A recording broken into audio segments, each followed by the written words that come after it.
What's going on, guys? It's your boy Andy Matrix, and I bring you some good news for Japanese travelers. So, all of you geeks, nerds, otakus, if you guys want to go to Japan, like, I have some amazing news. I mean, it's just some really just juicy news.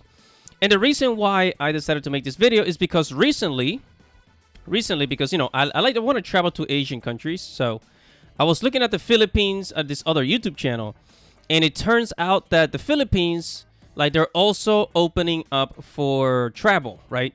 So that means, when I say travel, I'm not just talking about, like, you know, like you have to be vaccinated and all that and all those paperwork. I'm talking about they're removing vaccine mandates. You no longer have to be vaccinated to go into the Philippines. You don't need to do all that stuff. They still require you to take, like, the COVID test, but no vaccination. And honestly, you could take the test. It's really not that big of a deal.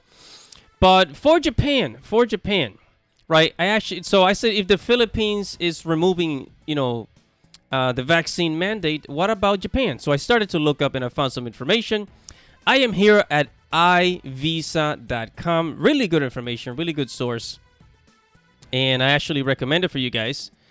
And it says, so Japan vaccination requirements. Do I need it? Do I need a vaccination to travel to Japan? And it turns out, if we go down here, so it says, do I need vaccination to travel to Japan? It says it's recommended that you get a hepatitis vaccine. I don't know why they will recommend that. It says before your trip. It says It says for COVID, it is not necessary to get vaccinated before landing in Japan. However, you must comply with these requirements, right?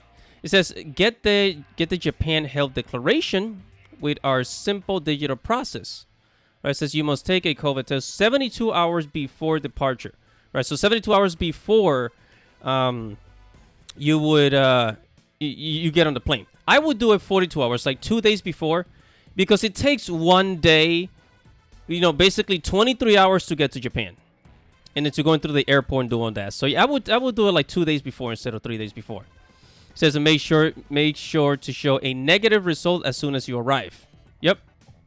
And yeah, it says, do I need a COVID vaccine or vaccination certificate to enter Japan? And the answer is no. Say you don't need a COVID vaccine, passport, or certificate are not mandatory to Japan.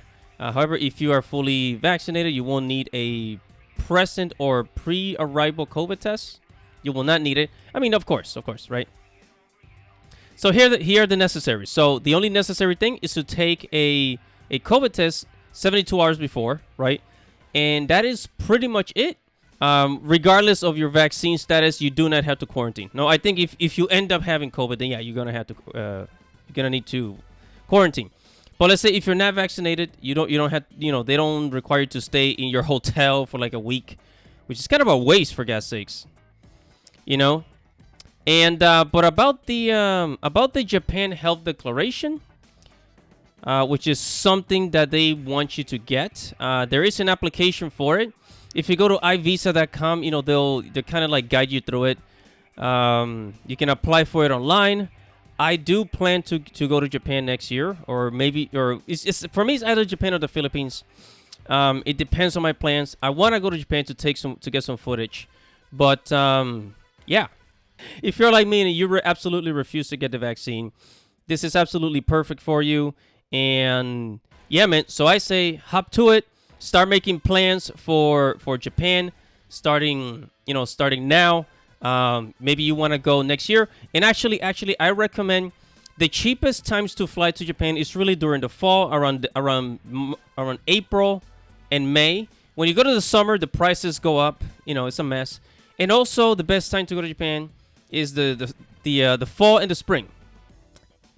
Right. So basically, the spring in May, and then the fall in October, September. Right. Best times. So those you will find the cheapest. Right. The absolute cheapest flights. So keep that in mind, right? Just keep that in mind. All right, guys, that's pretty much it. This is just, you know, Japanese travel news, or Japanese travel updates, I should say. So thank you guys for watching and listening. Make sure to subscribe to the channel. Make sure you hit the notification bell for future notifications. Guys, one more thing before I check out. I will be, when I go to Japan, I will be posting my journey. I will be, posting videos, vlogs, doing all that stuff for the YouTube channel. So if you're interested, if you wanna see some cool stuff of Andy Matrix traveling, then subscribe to the channel. Highly recommend it. And of course, for all the other content, I'm sure you'll find something that you like. Subscribe to the channel, hit the notification bell, and I'll see you guys in the next video. This is your boy Andy Matrix. Godspeed.